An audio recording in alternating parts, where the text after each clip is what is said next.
قال عليه الصلاة والسلام مثل البيت الذي يذكر الله فيه والبيت الذي لا يذكر الله فيه مثل الحي والميت. Peygamberimiz sallallahu aleyhi ve sellem aytdi. Allah ismi iske alıngan yurt ham Allah ismi iske alınmagan yurtning misali tiri ham mayit kebek. Tiri ham mayit kebek. Allah'ın ismi iske alıngan yurt. Nerse Allah'ın ismini iske alı? Yani Allah'ın iske alı.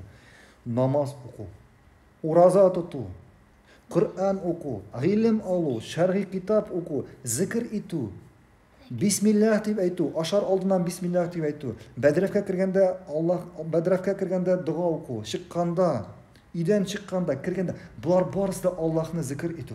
Shunga ko'ra yurtning egalari, yurtning xo'jalari, bu yurtda yashovchilar agar Allah'ni esga olarkan, demak bu yurt tiri, hay.